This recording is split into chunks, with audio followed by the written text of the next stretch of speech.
izuzetno značilo za rad beogradske policije.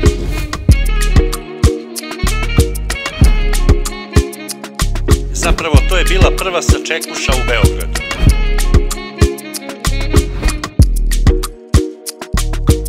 Uvek se govorilo da je on nosio 2 magnuma i 2 bombe kod sebe.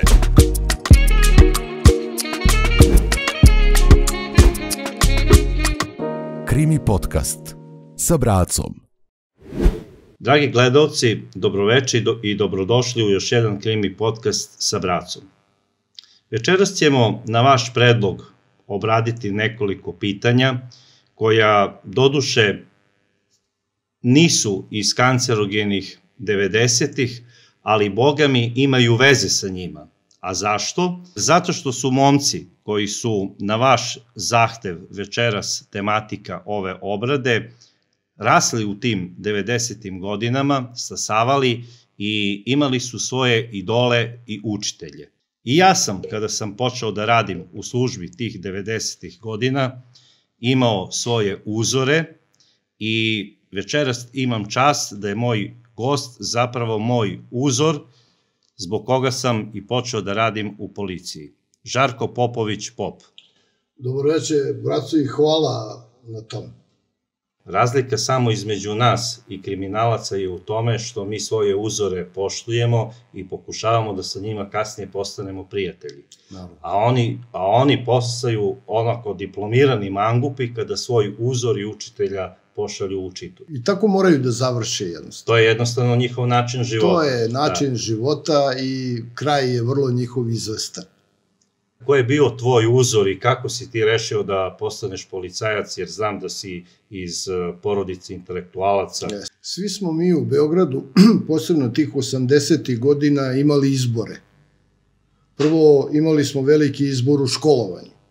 Mogli smo da biramo gde ćemo da se školujemo, za koju profesiju da se opredelimo.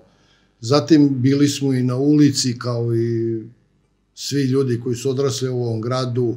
Bavili smo se i sportom, družili se sa ovakvim i onakvim ljudima, ali ipak kad imaš dosta izbora, onda ti se lakše i opredeliti u životu. Ja sam ipak i pod uticajem mojih roditelja i tako opredelio se da radim u nekoj od naših službi bezbednosti, jer i otac mi je bio vojno lice. Malo sam do duše čekao, pošto nisam bio sve formalne uslove ispunio da radim u službi, nisam bio član Saveza komunista. I to mi je malo ometalo da počnem da radim krajem 80-ih godina, jer još je to bio najosnovniji formalno pravni uslov, pored onog da nisi krivično gonjen, bio je da se zaposliš u službi. I kada je puklo sve na 17. čuvenom kongresu Saveza komunista, kada su naša braća Slovenci napustili sve to i jasno nam stavili do znanja da ne žele više da žive u zajedničkoj državi, tada smo mi, koji smo konkurisali, bili u MUP, pozvani na lekarski pregled, što je značilo i zvaničan prijem u službu. Je li bilo ono dvoumljenja da li vojska ili policija? Ne, vojsku nisam hteo, zato što mi je otac bio vojno lice i video sam koliko je to težak posao, onda taj preseljenje, ajde na službu ovamo, ajde onamo, ja to nisam hteo jednostavno i više sam voleo u službu bezbednosti, da kažem, civilnoj da radim. Da li u DB-u, da li u javnoj bezbednosti i tako dalje. Kada si počeo da radiš, da li je bila ona priča koja kruži Beogradom, kaže momak koji je odrastao u Beogradu, stidi se malte nešto radi u policiji kada sretne nekog svog druga iz škole koji je mangup? Ja se nikada nisam družio sa tim nazovi mangupima. Za mene je mangup bio momak iz Beograda koji je bio školovan, obrazovan, vaspitan, koji je znao pristojno da se ponaša, da šeta lepe devojke i koji je znao da na jedan kvalitetan način zarađuje za svoj život. A za mene siledžije, narkodileri, ubice, razbojnici, to nisu mogli nikada uzori da mi budu.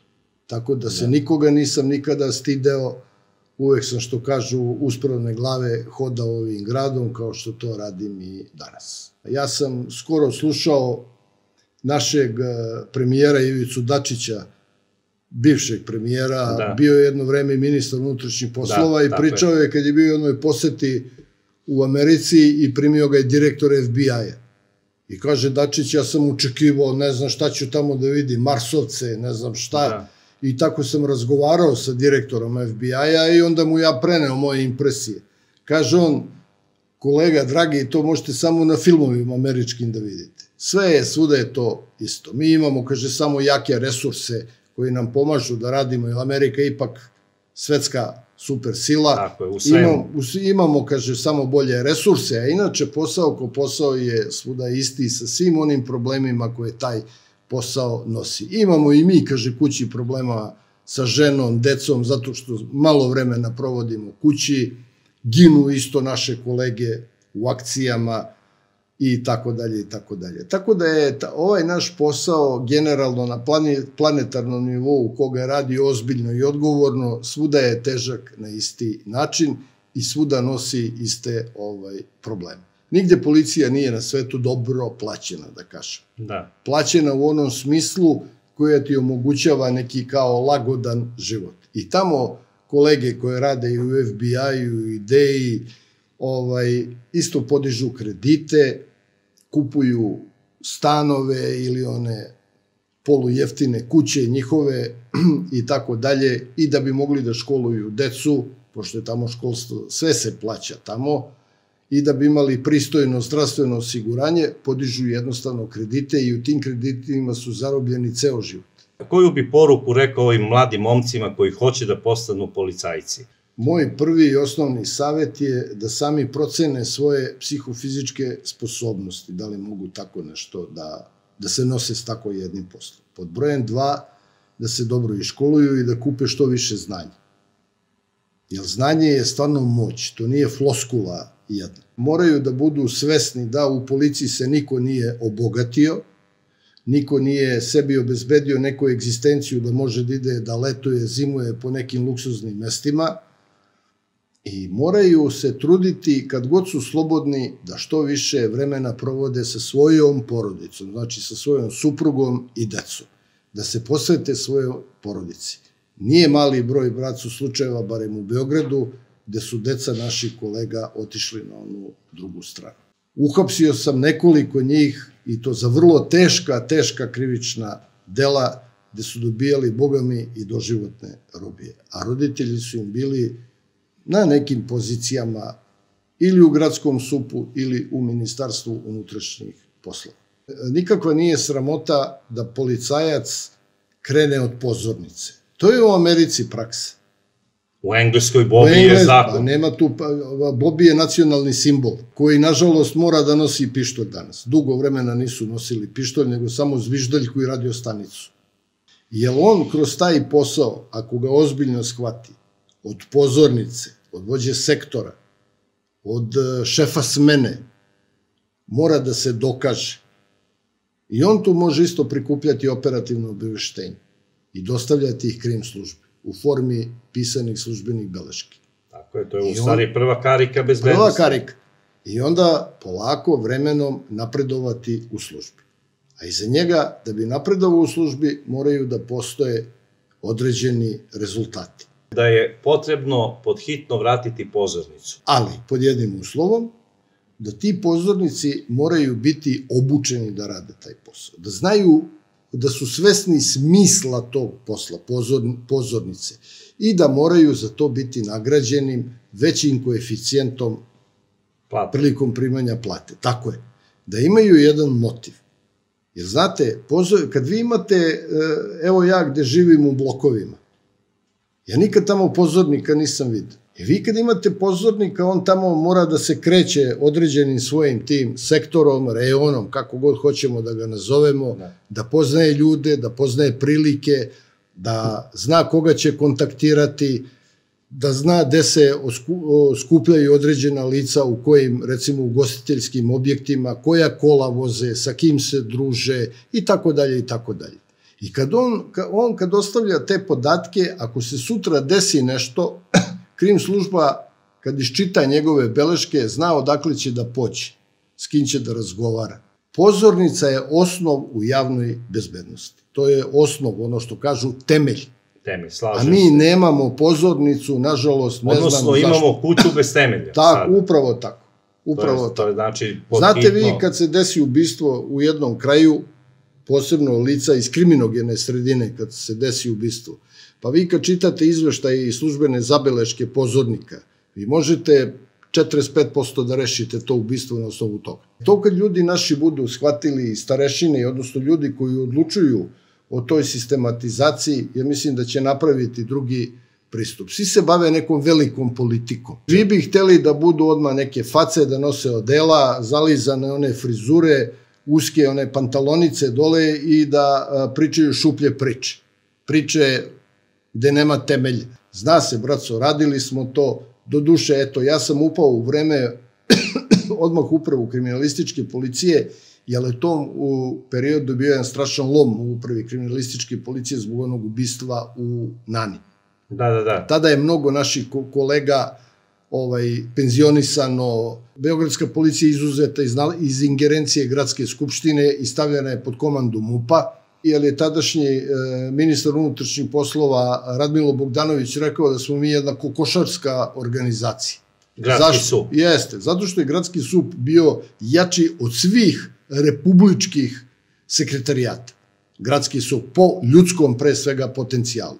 U beogradskoj policiji radili su mnogo dobri policajci, kvalitetni policajci, policajci sa jakim uporištima u kriminogenoj sredini i generalno uporištima u celom gradu, u svim sferama života. Imali smo vrhunske tu policajce. Sve je to oterano preko noći u penziju. I onda su nas, mlade ljude, doveli bez iskustva, bez poznavanja nekih prilika u ovom gradu.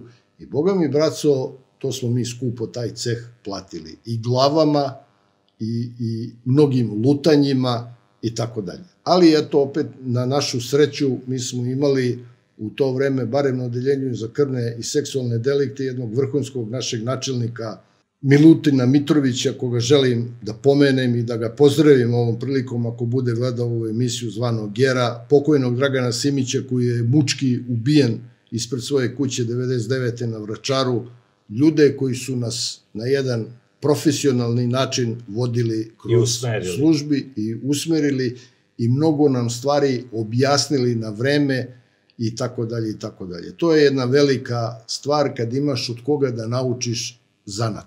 Da. A mi smo želeli da naučimo zanat, ta moja generacija. Ti znaš, braco, posao u policiji mora da se radi u timu. To je timski posao. Tako je. Svi ti momci su maksimum dali od sebe, iz te moje generacije.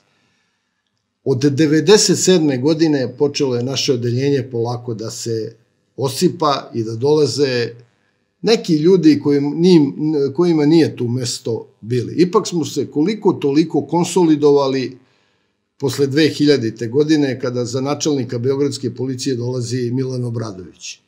Koliko toliko je došlo do konsolidacije beogradske policije gde ona dobija stvarno svoj onaj smisao koji je imala, da bi ponovo do loma došlo 2000 i neke godine kada na čelo policije, odnosno ministarstva, dolazi gospodin Dragan Jočić.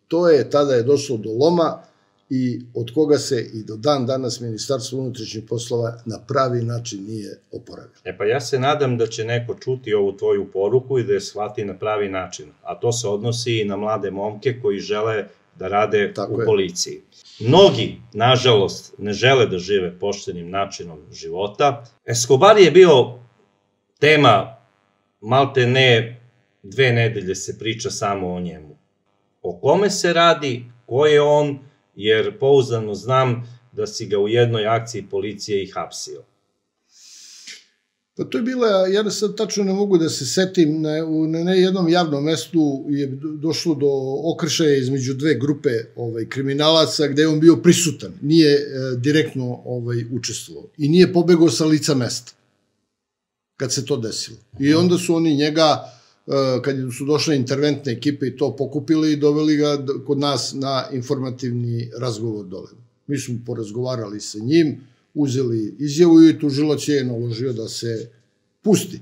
I posle Ranko Radošević se pojavljivao nama u operativnim našim pričama, da je dosta se družio sa pokojnim Goranom Mijatovićem i tom ekipom sa Bežanijske kose, Dankom Nikolićem, pokojnim Batom Trlajom, Perom Miloševićem i tom ekipom za koju se pouzdano znala da su se bavili ozbiljnim radom sa kokainom. Šta znači ozbiljan kriminalac? Ozbiljan kriminalac znači da je čovek koji je ušao u OKG ili ti ga u organizovanu kriminalnu grupu koja se bavi nekom kriminalnom radnjom. Da li je to trgovina narkotičkim sredstvima? Kad mi neko kaže nedozvoljena trgovina narkotika, pa znači da ima dozvoljena. Ako neko potencira kolokvijalno, kaže nedozvoljeno, radio je nedozvoljenu trgovinu kokainom. Onda znači postoji i dozvoljena trgovina kokainom. Znači bavio se trgovinom narkotičkim sredstvima, ta bežanijska ekipa, a Ranko Radošević je bio član onih kvartaša iz Nikšića. Ti kvartaši su bili jedna grupa iz određenog kraja Nikšića. To je kvart u Nikšiću. I oni su to zvali kvartaši. Oni su se bavili utarivanjem dugova, pozajmljivanjem novca pod one, da kažemo, zelenaške kamate i bavili su se naravno kokainom i trgovinom automobilom. Znači svim onim poslovima koji su donosili dobru zaradu. To su, da kažem, već ljudi iz nekog ozbiljnog kriminala, gde se okreću milionske cifre. Ti kvartaši su se polako raslojili pojavom ovih klanova, Kavača i Škaljaraca. Pa su jedni otišli na jednu stranu, drugi na drugu stranu, a boga mi, dosta je njih i poginulo u raznim tim obračunima. Čak su oni jedno vreme sebi dozvolili luksuz da uđu u sukob i sa perjanicom crnogorskog kriminala Branom Mićunovićem. Pa je Brano Mićunović čak jednog ubio i na nosilima u bolnici, zašto je i odgovarao. Vrlo kratko do duše. I onda je došlo do raslojavanja tih ljudi i, kažem, prešli su razne te narko-klanove. I ono što je najodvratnije u celoj priči, na te klanove i te organizovane kriminalne grupe šapu je stavila Crnogorska služba bezbednosti, koja je kontrolisala njihov rad i naravno za te njihove usluge uzimali su značajan procenat u novcu. Ranko je više služio kao čovek koji im je činio tako te neke sitne usluge. On je, recimo, bio poznat po tome što je radio blindirana kola, nabavljao, prepakivao ta blindirana kola i od njega su svi kupovali. Jer ima on neku ekipu, recimo, iz nekog servisa? Ne mogu to laici da rade. Da. Ne mogu to laici. Ipak ti ljudi moraju da poznaju tehnologiju i materijala i kako, koji auto, nije on radio kompletnu blindu. On je, recimo, mogao blindirana stakla da nabavi, vrata, znači sva ona mesta koja su izložena dejstvu oružja spolja. Jer kad pucaju na vozača, obično pucaju bočno ili spreda. Pa je čak u ovoj akciji hapšenja Belivukove grupe, 2 vozila su pronađena kod Miljkovića i Belivuka, čiji su saobraćajne dozvole vodile na ime Ranka Radoševića. I odmah su sad ljudi počeli to, te bio član Kavačkog klana, te bio član ovog klana, onog klana, to nema veze. On je, svako komu je naručivo, on je za njih to radio. To je čist biznis u stvari bio. Gde je bilo novca, on je to radio, verovatno. I te usluge naplaćivao, da kažem dobro, sigurno. On se čak po meni nije onako nešto ni plašio, išao je bez telohranitelja. Ne, on je bio hrabar u principu, dečko. On je, kod mene u kraju, ja sam ga gledao, komotno hodao, sedeo u kafiću sa ljudima koji ne pripadaju, recimo, u svetu kriminala uopšte. On je meni totalno nestao sa radara kao neko lice koje bi moglo, recimo, poginuti. I da se bavi kriminalom. Tako je. Ja sam se strašno, bavio sam stalno kriminalom, to nije sporno. Ali to je onaj kriminal, braco, bio koji nije mnogo izazivao pažnje u javnosti. Nije hapšen, nije pripadao nekim, da kažem, grupama, pa kada padne neka grupa da se on spominje i tako dalje. Nije bio ekstreman. Ne. I jednostavno ja sam se stvarno iznenadio da je ubijen na takav način. Znači, tu je bila logistika, on je praćen danima bio i odrađen je na vrlo jedan profesionalan način. On je morao, znači, biti mrtav. Tako je to odrađeno. Da se išlo na to da jednim metkom bude završena cela priča, što je bilo tako. Ono što je meni najčudnije u toj priči, ubica beži, znači, sa te pumpe. Vrlo su nonšalantno se ponašali. Skida masku. Prilikom dolaska i odlaska sa lica mesta. Vrlo su se nonšalantno ponašali, što je meni jako čudno. Da li su oni namerno hteli to da urade? Meni to nije jasno. Da preuzmu to delo. I da kažu, da, mi smo gubili zato što nam je, ne znam, dužan bio 5000 evra iz nekog posla s kolima. Da bi možda zavarali pravi motiv ubistva. Ne znam, meni je ono delovalo jako smešno. Ja sam čuo da je u štek stanu pronađeni pištolj. To mi deluje jako čudno, bracu. 1/1. Evo, za svoju karijeru radeći po krvnim deliktima, možda smo kod izuzetno naivnih i, da kažemo, glupih ljudi našli sredstvo izvršenja. I ja ne želim da To je vređam. možda 1 ili 2% od ukupnog broja.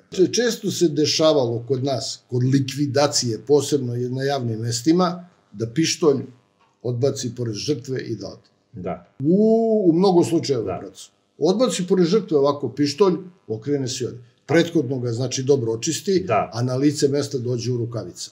Municija se očisti, sve, i priđe 1 metak u potiljak, baci pištolj pored njega i lagano se odšeta. I onda nikako ne mogu da spojim tu sada povezanost ovamo Bosna, devojka koja je logističarka, onda devojka, isto ova maloletnica iz Beograda koja je poreklom iz Bosne. Nekako su mi nespojive priče. Danas vam je narkotržište i tržište tog organizovanog kriminala kao u velikim fudbalskim klubovima. Selekcija se vrši iz celog sveta. U jednom ozbiljnom fudbalskom danas klubu imate igrače iz područja Afrike, iz područja Sjedinjenih Američkih Država, iz Azije i tako dalje. I ako imate mnogo novca, obično ćete ubicu naći sa strane, koga niko ne poznaje u Beogradu, da bi mogao lako da izađe iz grada i koji ne skreće pažnju na sebe, niti čak ima dosije u policiji. A jesu ovi likvidatori bili takvi? Pa takvi, čini iz Kraljeva, iz Blaca dole negde. Tako da kriminalci imaju ipak mašte u tim nekim stvarima, ali u preteranom, u toj mašti može doći do grešaka, kao što je bilo u slučaju Radoševića, a na našu veliku sreću službe da se to ipak u rekordnom roku završilo.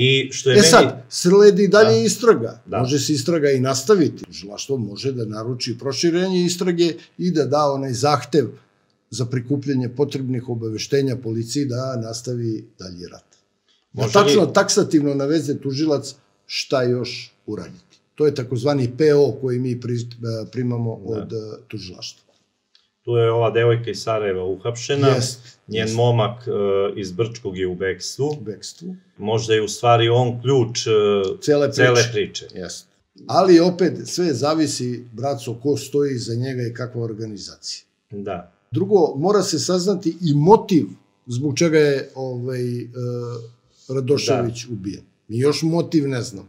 Zbog blindiranih kola, braco, čisto sumnjam, jer on je odgovarao kriminalcima da imaju jednog takvog čoveka. Nikogo nije ugrožavao sa tom svojom delatnošću.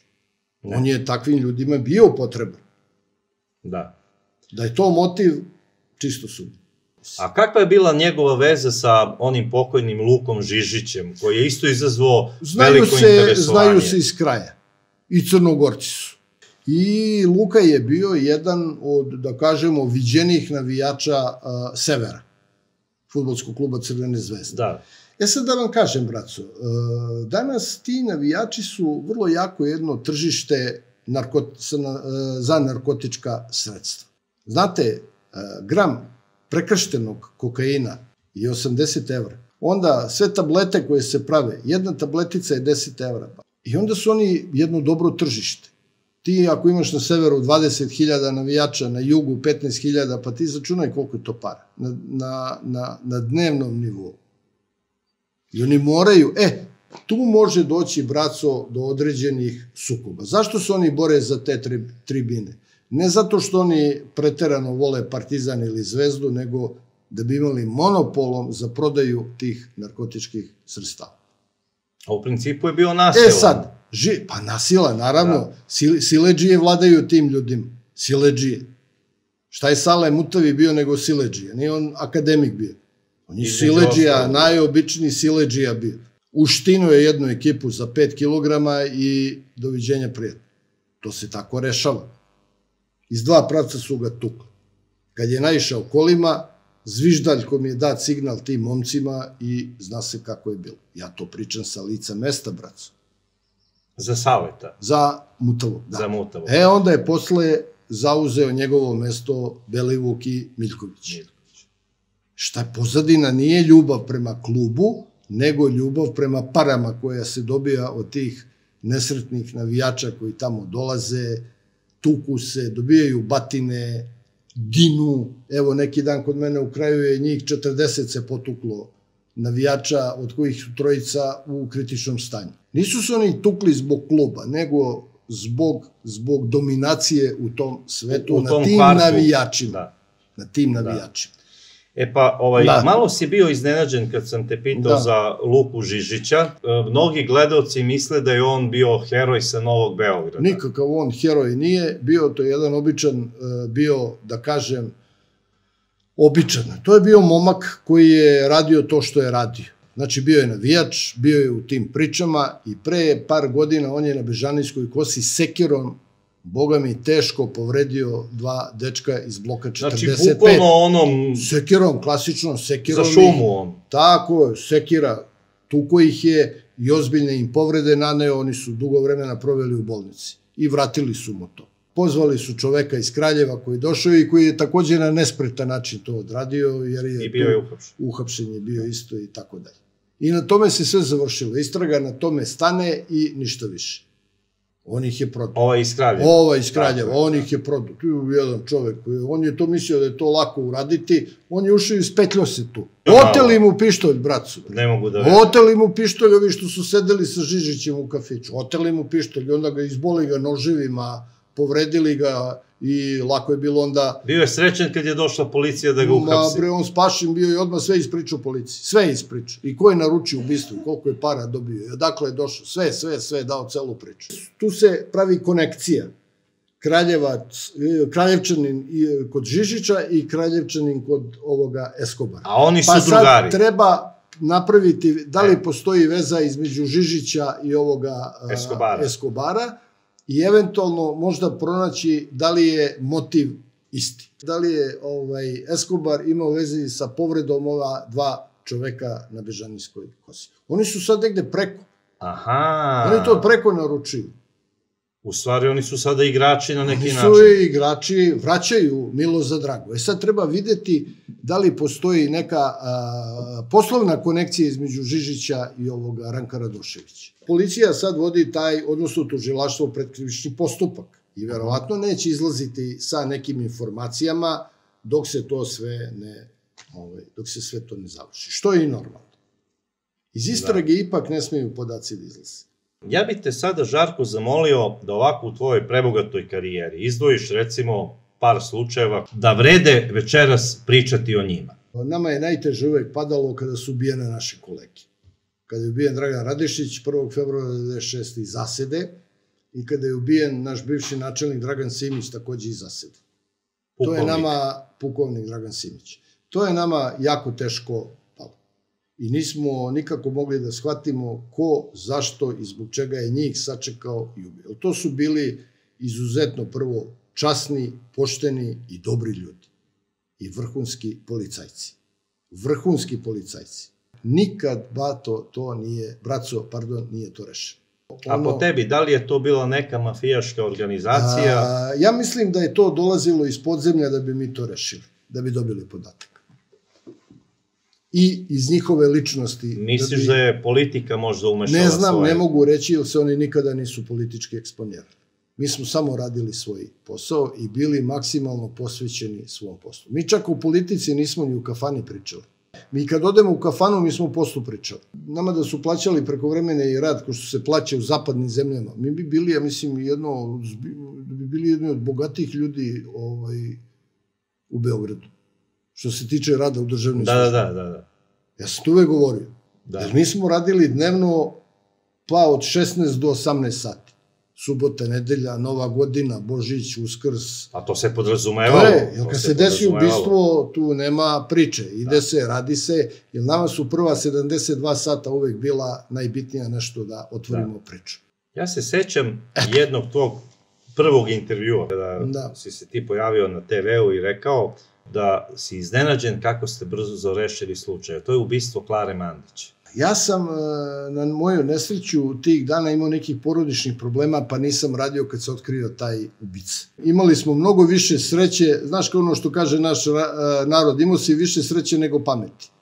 Eto, ali desilo se, jedan njen komšija tu... Ali svi su mislili da su to neke strane službe. To je odmah bilo Mossad, DB, ne znam, ovo, ono, priče bila ovakva, onakva. U stvari, njen komšija, jedan tu dečko je bio psihopata, kome ona čak pomagala i materijalno i to, došao i ubio. Isto se stalno spominje ona priča Pavle Bulatović. Ajde malo o tom slučaju, pošto ima velikog interesovanja kod gledalca. Evo, poći ćemo od te situacije da je tada postojala Savezna Republika Jugoslavija. I već su počeli da se rađaju animoziteti između vlade Republike Crne Gore i vlade Republike Srbije. Pavle Bulatović je bio čovek, dobar jedan, častan i pošten čovek, koji je zagovarao bezuslovni opstanak državne zajednice, da kažem, u formi Savezne Republike Jugoslavije, jer se čovek osjećao da je Srbin iz Crne Gore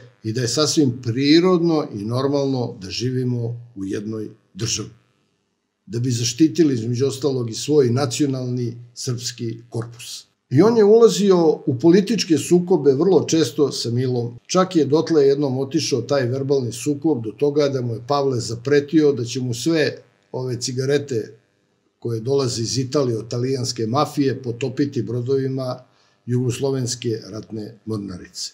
I taj sukob je strašno eskalirao, da kažem, između naše dve republike, odnosno između Pavla Bulatovića i Mila. Što kažu, do kulminacije tog sukoba je došlo kada je Darko Ašanin, kome je Pavle Bulatović inače ujak bio, pušten iz zatvora u Grčkoj. Ima onu crvenu poternicu Interpola zbog ubistva onog Haradinaja Šiptera, Belgijanca, 90. godina u Brislu. I Mira Marković je preko svojih političkih veza, preko Ministarstva pravde u Grčkoj, oslobodila Darka Ašanina i on je pušten da se vrati. Darko je došao u Podgoricu i, boga mi, za uzvrat Miri je morao da organizuje strašne demonstracije protiv Mila. Darko Ašanin je posle tih demonstracija, koje je policija inače brutalno razbila te demonstracije. On je dole u Herceg Novog, kod hotela Plaže, ranjen od strane Ace rođenog brata, koji je prišao s pištoljem Darku i rekao mu, ajde, lezi dole, a Ašanin mu je odgovorio, hoću ako dovedeš sestru ili majku, leći ću vrlo rado. I tu ga je upucao Aco, po nogama je Darko dobio povrede. Kada se vratio Darko u Beograd, posle tog ranjavanja, on je u svom restoranu Legat u Teodora Drajzera ulici organizovao večeru na koju je trebalo da dođu Pavle Bulatović i Momir Bulatović. I jedno 20 minuta pre njihovog dolaska iz dvorišta jedne vile koja je preko puta Legata ubijen je Darko Ašanin iz singapurske automatske puške kalibra 5,56 mm. To je bilo 97. godine i moj kolega jedan koji je radio sa mnom, on je zadužio taj predmet. Mi koliko smo mogli, to smo uradili. Naravno, jako je to teško, bracu. Inače, samo da napomenemo da je i Darko bio operativac Savezne DB. On je stvarno iz patriotskih razloga bio. On je čak ostavio i testament da kad se bude sahranjivao, da mu kovčeg bude prekriven jugoslovenskom zastavom sa petokrakom i da mu se intonira himna Hej Sloveniji na grobu. On je bio stvarno voleo, on isto, njegov otac je bio pukovnik. Pisani amanet je ostavio. I tako je i sahranjen. Šta se desilo? Desilo se isto i s Pavlom Bulatovićem.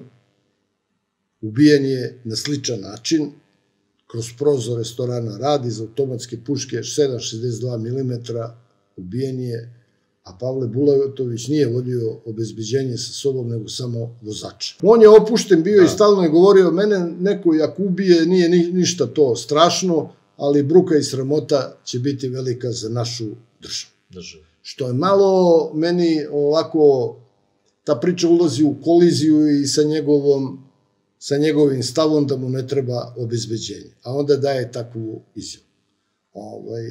Ipak je služba morala dati konačnu reč u toj priči, vojna, obaveštajna i kontraobaveštajna služba što se tiče njegovog obezbeđenja. A Boga mi oni, braco, nose i veliki deo odgovornosti za njegovo ubistvo. Ne štiti se ličnost sa bodyguardima. Tako je, bodyguard. Nego pravovremenim obaveštajnim i kontraobaveštajnim informacijama. Tako je, tako se štite visoki državni funkcioneri.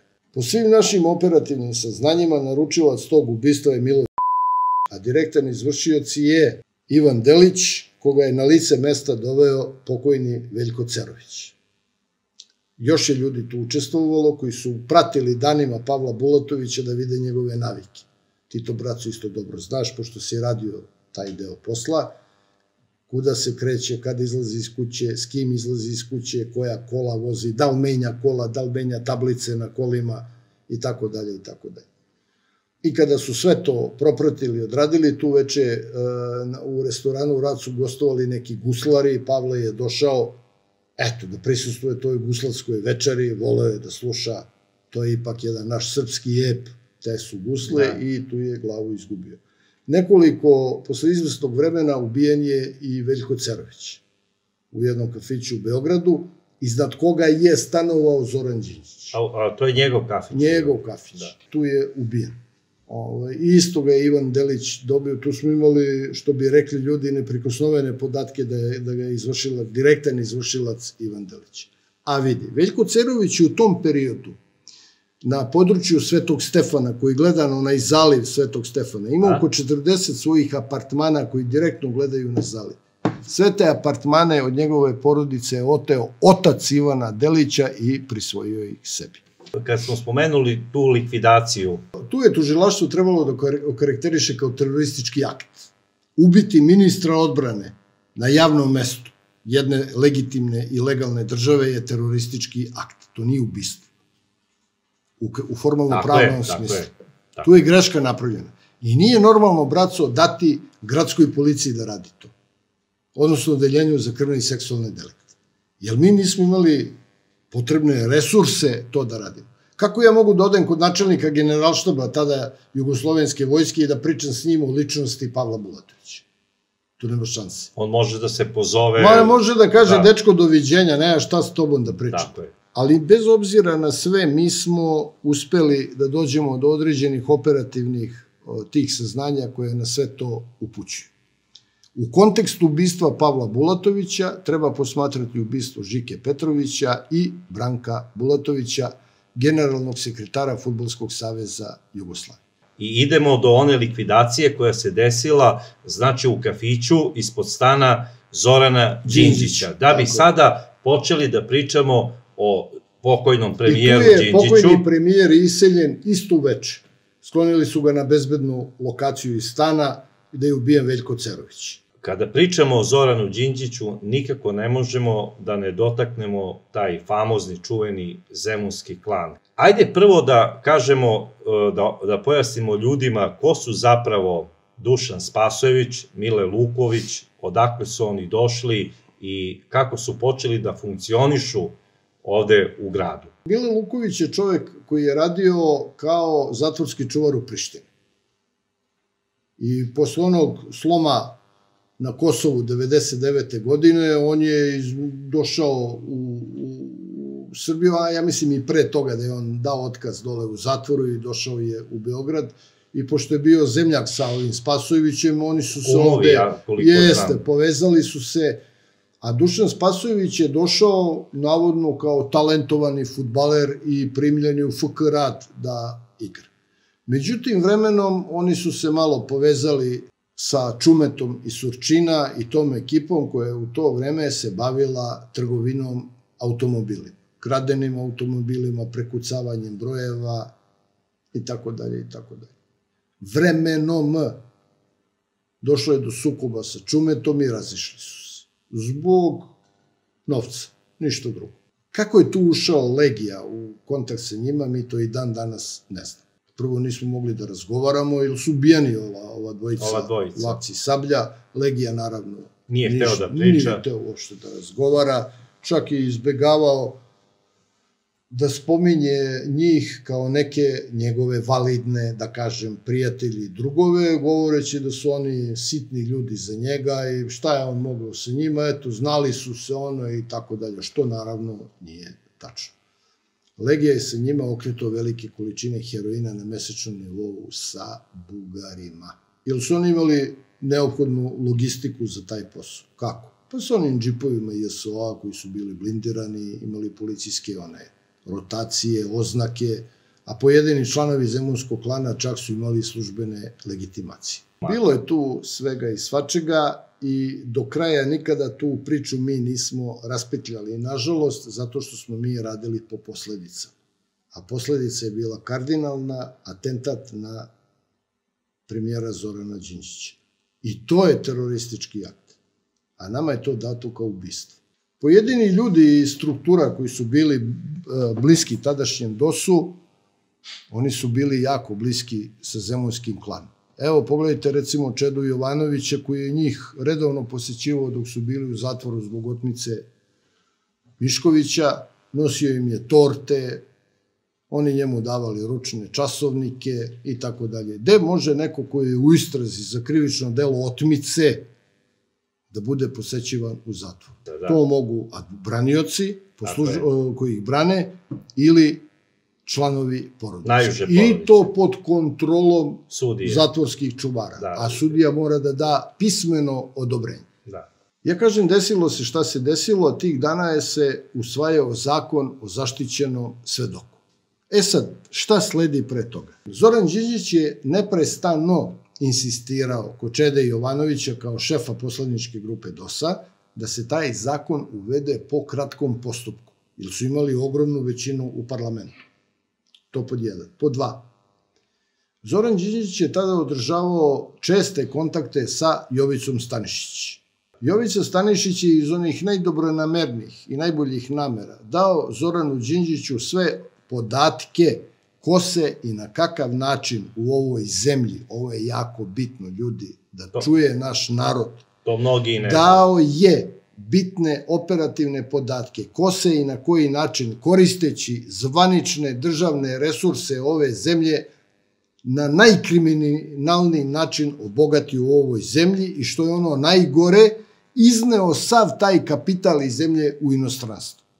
Odnosno, to su one krvave balkanske milijarde. Milijarde. E sad slušajte ovo. Zoran Đinđić je naravno sve to od Jovice Stanišića uzeo i protiv 40 i nešto ljudi iz tog ekonomskog, pokvarenog i prljavog establishmenta Republike Srbije po meni vrlo ishitreno i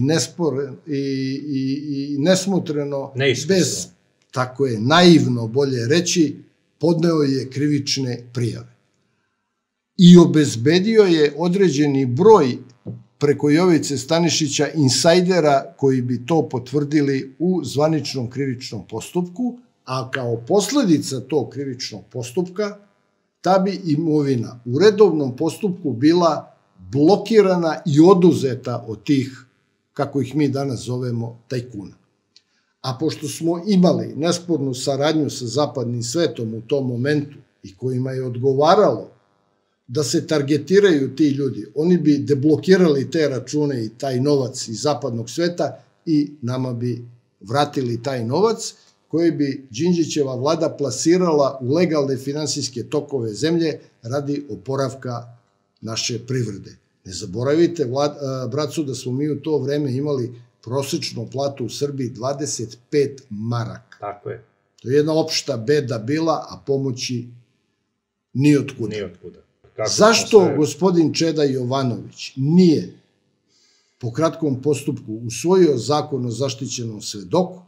Odnosno, to je trebala da bude Sablja pre Sablje. To je trebala da bude akcija Sablja, gde bi mi pohapsili na osnovu... Koju je predložio Stanišić. Koju je predložio, naravno, siva eminencija službi naših bezbednosti, a koji je iz najbolje namere pristupio Zoranu Đinđiću. Ja ne prihvatam to da je Zoran Đinđić bio špijun, agent, njemu je Nemačka bila uzor kako jedna država treba da izgleda. Zato što je on tamo studirao i bio profesor na njihovim fakultetima. Ništa loše u tomu. Ništa on loše nije hteo. On je hteo da Nemačka bude uzor države kako treba da funkcioniše. Na kraju krajeva 850.000 ljudi živi tamo. A Jovica Stanišić je pokušavao sa cijom da ispegla te loše odnose prema našoj zemlji. Između Amerike i Srbije. Između Amerike i Srbije, da se prekine više davljenje Srbije, u čemu bi on uspeo, da nije bilo gospođe Mire Marković, koja je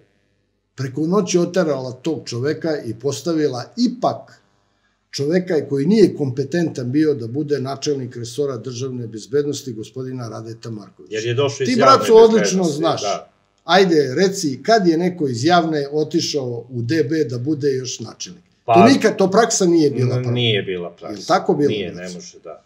Na sasvim drugačiji način funkcionišu te dve službe. Metodologija rada ista, doći do određenih informacija, podataka i tako dalje. Samo što je kod nas resor DB-a imao veće mogućnosti i operativne sposobnosti, mogli su da prisluškuju, jel tako? Tako je. Imali su direktnu saradnju sa stranim obaveštajnim službama u pogledu prikupljanja određenih informacija i mogli su da plaćaju dobro svoje operativne informacije. Za razliku od sadašnjih bezbednostnih službi, tada su bili u sastavu MUP-a. MUP-a.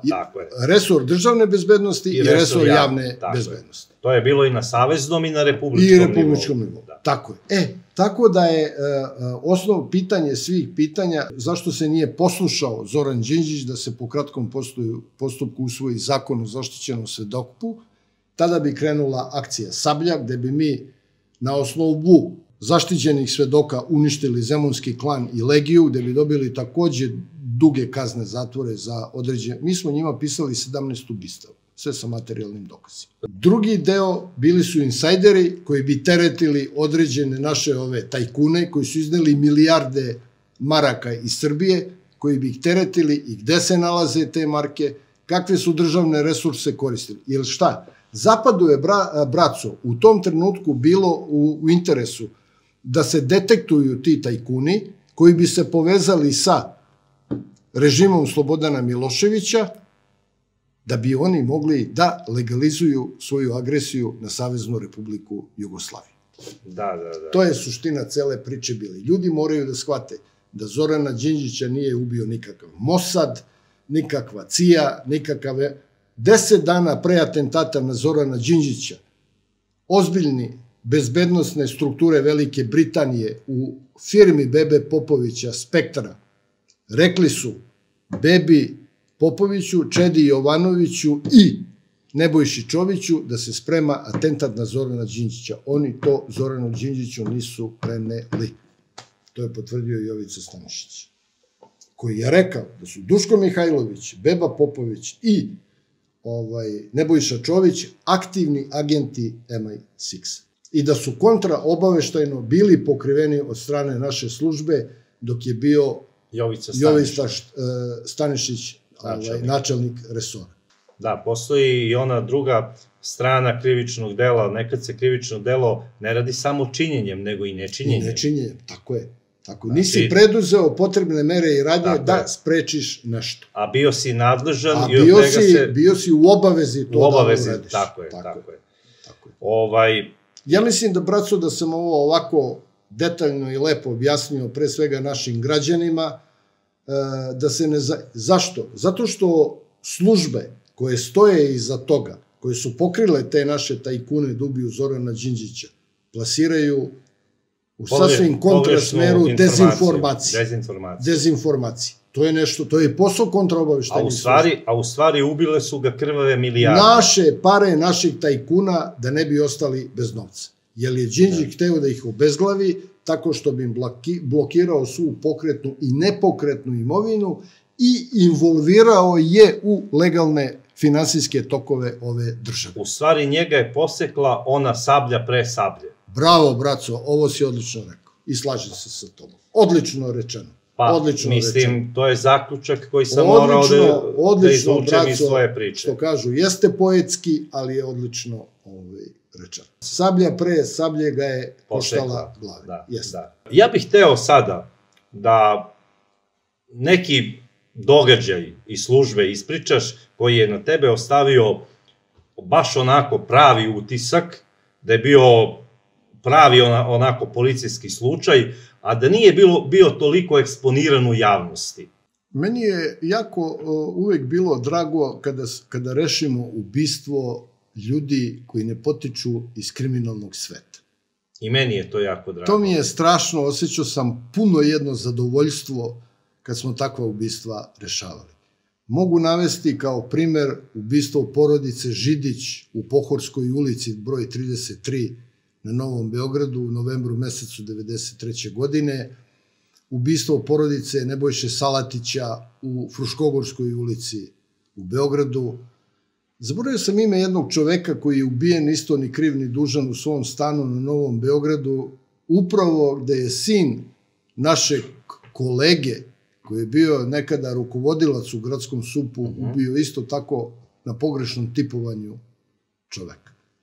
Eto, to su ta 3 ubistva, što kažu, koja su me nekako činila ne ubistva, nego kad smo rešili ta ubistva, gde sam jako bio zadovoljan i srećan i gde je rešenje tih ubistava dala mi nekako smisao onome svemu što mi radimo i gde mnogo vremena provodimo. I na neki način ste tim ljudima dali do važnosti. Kako da ne? Da su ljudi i građani našeg grada ipak imali veliko poverenje kad kažete da ste operativac na odeljenju za suzbijanje krvnih seksualnih delikata ili nešto je stajalo iza vas. Ali možemo jedan od tih slučaja ovako malo detaljnije da opišemo. Pa evo, ja bih naveo, ako nije problem, Nije, izvolite. Ubistvo Vere Židić, njenog sina maloletnoga i, nažalost, kao treća žrtva tih zlikovaca bio je njihov pas koji je živeo u tom stanu.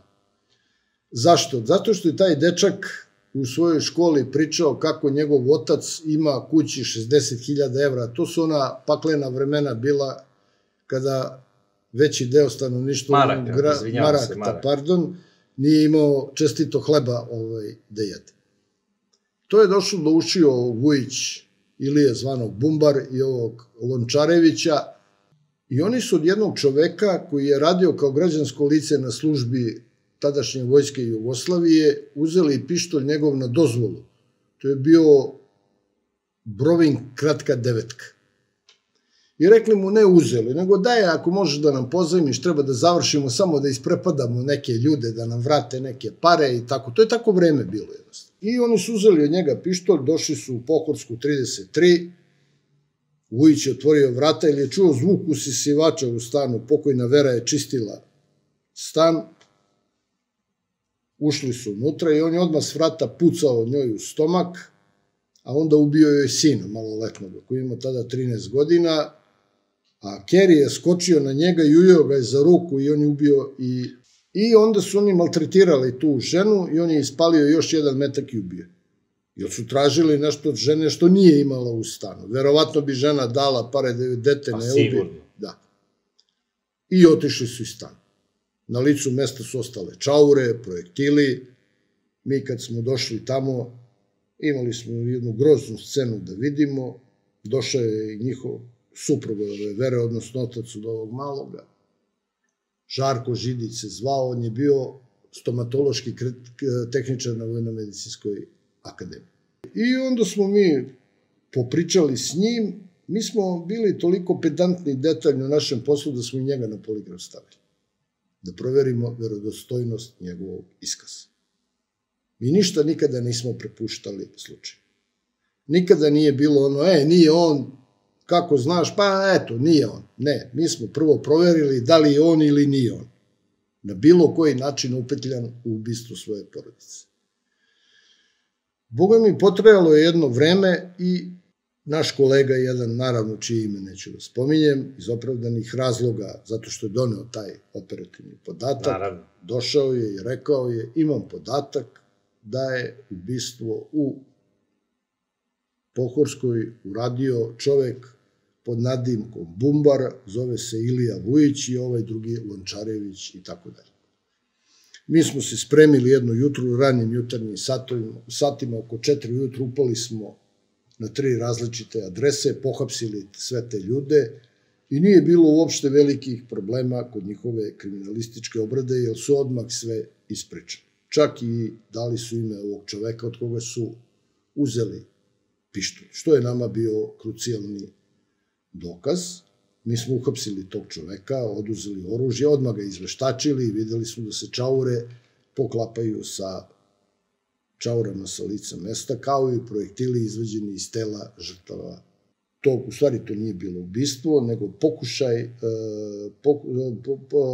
krivično delo razbojništva iz stava 2 KZ Republike Srbije. To je posle terorizma i ratnog zločina bilo najteže krivično delo u našem krivičnom zakonodavstvu. I tako smo to... Za koje je u tom periodu bila predviđena i smrtna kazna. Smrtna kazna, ali je uvek se ona zamenjivala sa 20 godina. Uvođenjem novog ovog zakona od 40 godina, Vujiću je preinačena u 40 godina. I sada je u zabranju. Da bi njegov brat, rođeni, koga zovu Komarac, na isti način, iz istog motiva, zaklao majku svog najboljeg druga Jelicu Koproćinec, zbog 10.000 švajcarskih franaka. A mene taj slučaj podsjeća, do duše, na jedan koji se desio u inostranstvu. To je slučaj iz 80. godina, kada je ona ekipa predvođena onim Manolom...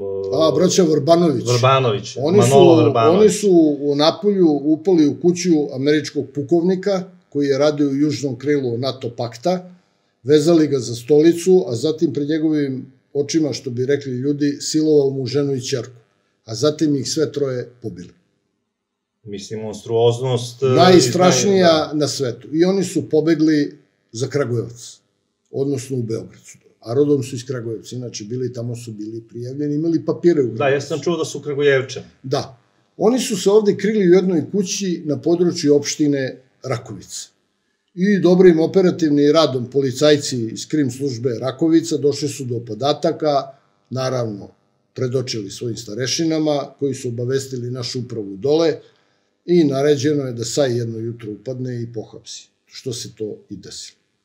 Oni su, pokojni naš general Radovan Stojičić Bađa je tada bio komandant Saja, odradili su perfektno tu akciju, pohapsili ih i suđenje im je bilo u Kragujevcu. Sad, po našem krivičnom zakonu, ti možeš suditi našim građanima za delo izvršeno u inostranstvu, ako je ono okarakterisano kao krivično delo i u našem krivičnom zakonodavstvu. Ali ne možemo te građane isporučivati zemlji u kojoj je lice mesta izvršenja krivičnog dela. Da, to i dan danas tako. Jeste.